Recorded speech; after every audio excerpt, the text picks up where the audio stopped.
The top stories for the hour. Algerian ambassador to Ethiopia reaffirms Ethiopia-Algeria unwavering dedication to Pan-African unity.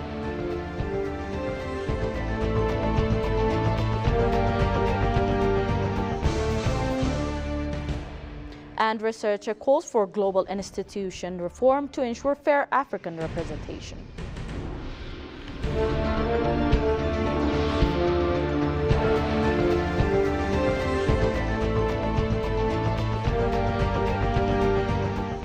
Hello and welcome to EBC World, the voice of Pan-Africanism. I am Magdala Oseyyum with the daily updates.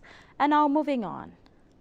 Ethiopia and the Netherlands are enhancing their partnership on migration, focusing on refugee returns and reintegration.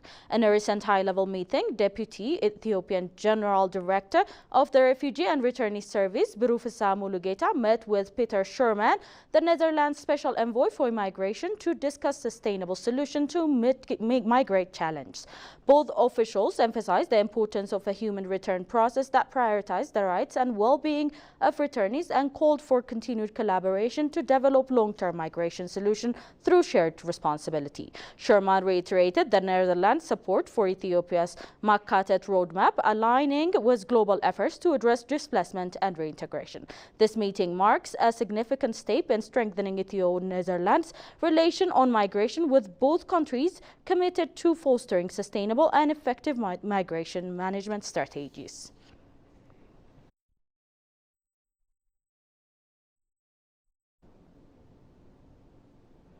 Africa has launched an ambitious plan to eliminate devastating livestock disease by 2030. Experts are advocating for collaborative effort among African nations to eradicate communicable livestock disease. Researchers from international and regional organizations emphasized the importance of research-based eradication program and improving animal sanitary conditions to enhance livestock trade within Africa and internationally. Johannes van Touwen takes it from here. The Pan-African Program for PPR Eradication is officially launched in Addis Ababa by setting an ambitious target of eliminating the disease by 2030. PPR, which poses a significant threat to food security and livelihoods, particularly for women and youth in rural communities, is endemic in most African nations. The disease causes substantial economic losses and hinders sustainable development efforts across the continent. PPR, the Peste du Petit Ruminant, is a devastating disease that is present in many countries in Africa and many countries in Southeast Asia, and it impacts millions of animals and with that livelihoods around the world. PPR is a disease that can devastate smallholder farmers, often women that own just a few goats or sheep, by killing off these animals with this disease. The Africa Union Commission, AUC, has designated the eradication of PPR as a top priority, recognizing its devastating impact. The Pan-African Program is a coordinated, continent-wide effort drawing on the expertise and resources of the Africa Union's specialized agencies as well as international partners. For experts, countries in Africa must work cooperatively to eradicating communicable livestock diseases in the continent. When you think about a disease like Peste du Petit Ruminant, PPR, it has a often devastating impact, not just in an individual country, but often as animals migrate or are herded from one country to another. An eradication program in an individual country can have a somewhat limited impact.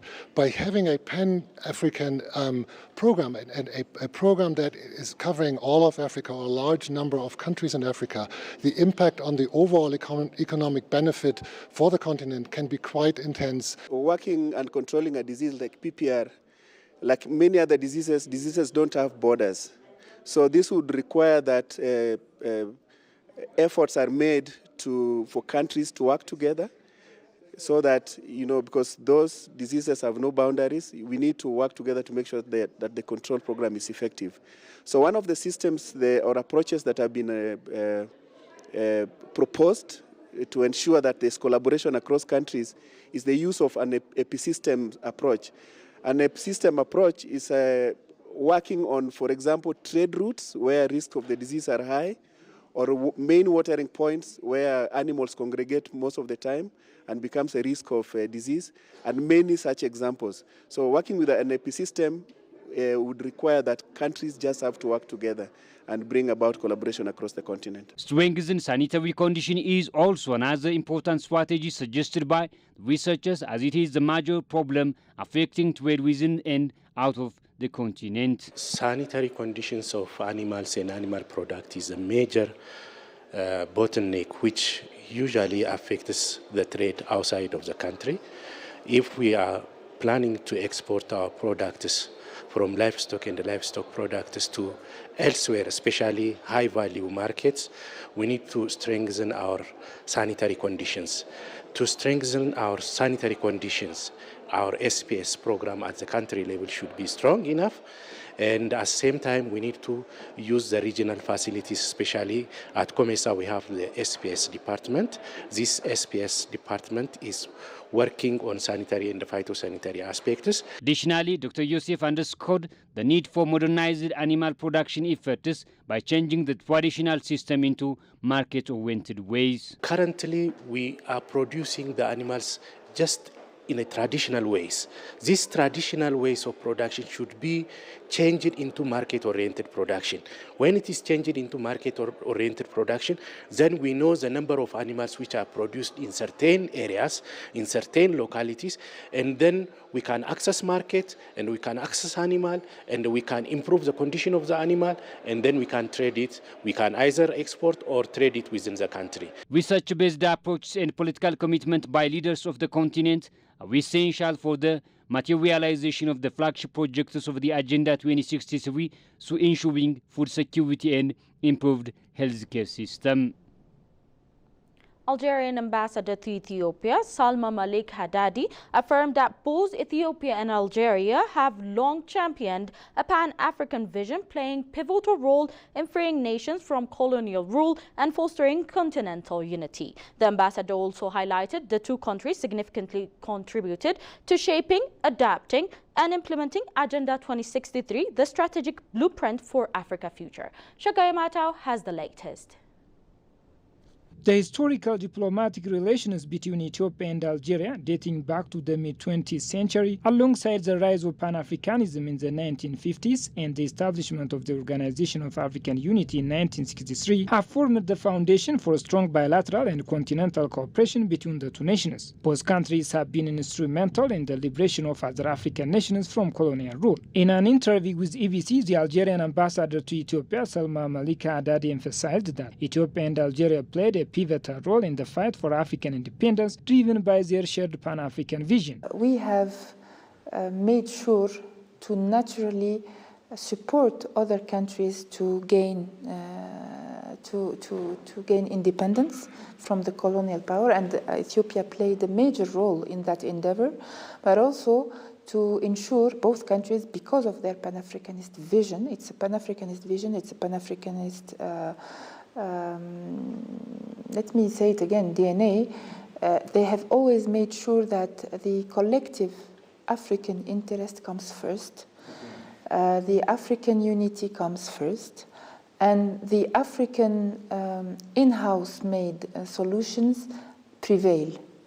So this is an approach that both countries, along with other countries, have ensured to accompany the journey of the OAU and the African Union. The two nations continue to collaborate on efforts to achieve prosperous and peaceful Africa. The ambassador highlighted that both countries are committed to the inception, adoption, and implementation of Agenda 2063. In the Agenda 2063, that both countries have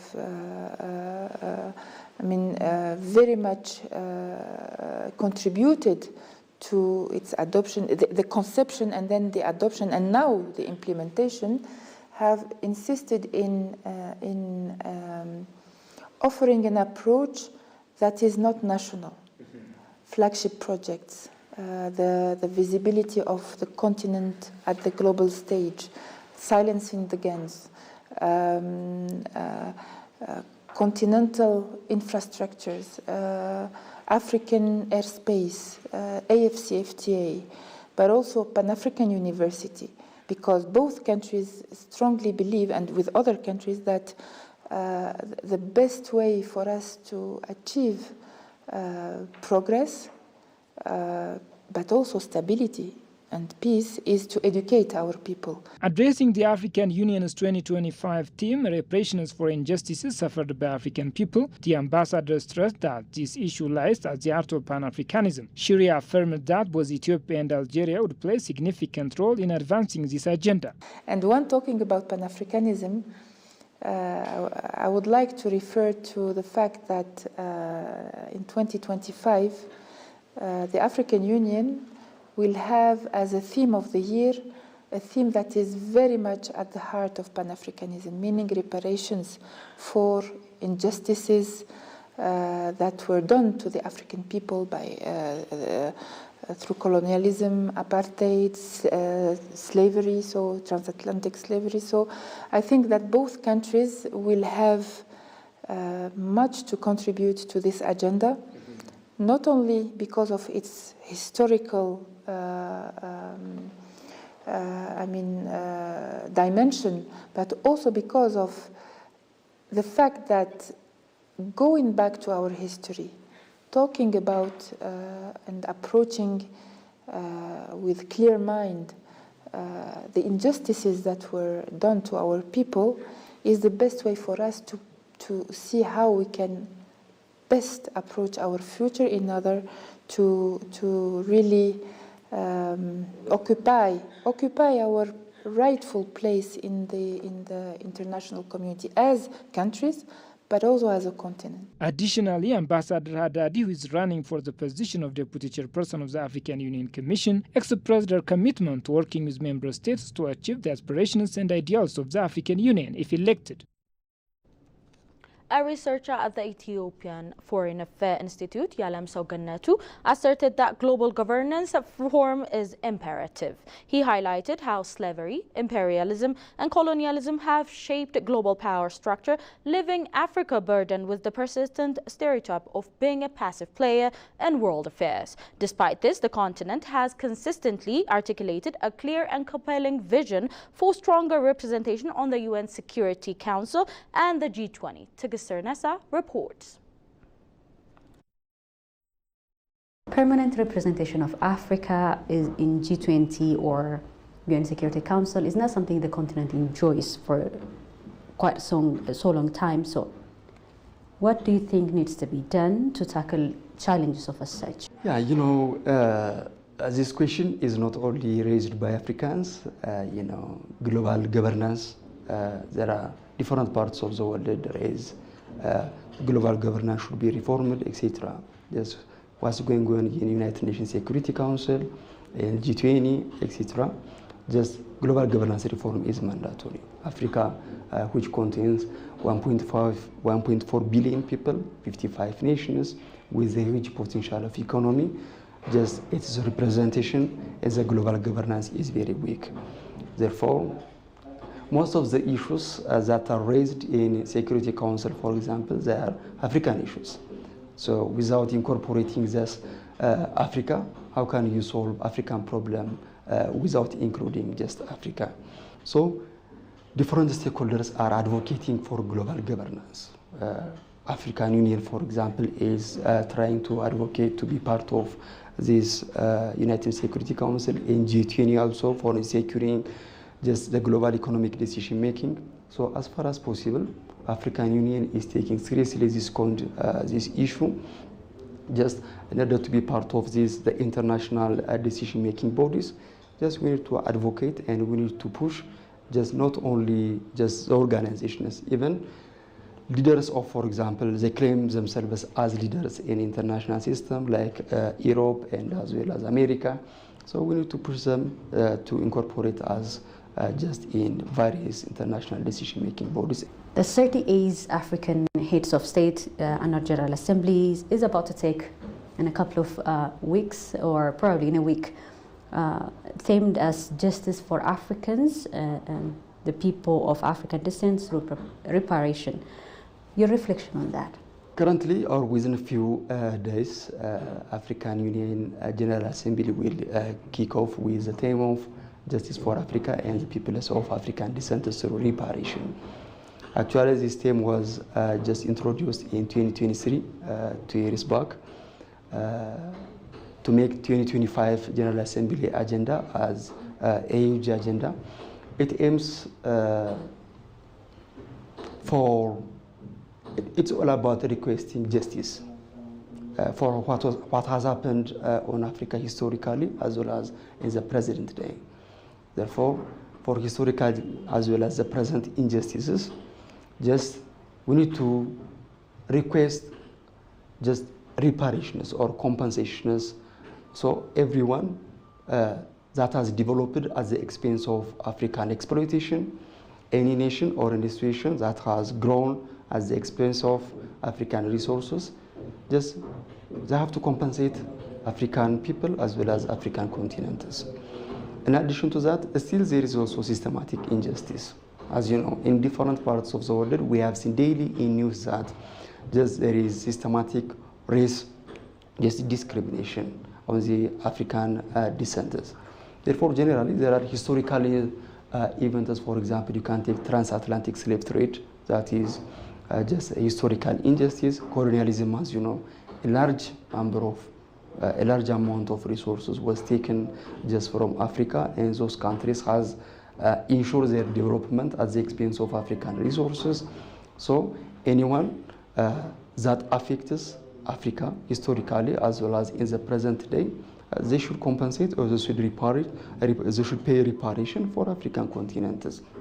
Therefore, it's all about securing just the psychological, the social, and also the economical damages that has occurred on the African people as well as the African continent should be compensated. Thank you so very much, Alamso, for availing yourself for this interview. We do appreciate it. That's all we had for today's update, but before I go, let's have a recap of the top stories once again. Algerian ambassador to Ethiopia reaffirms Ethiopia-Algeria unwavering dedication to Pan-African unity.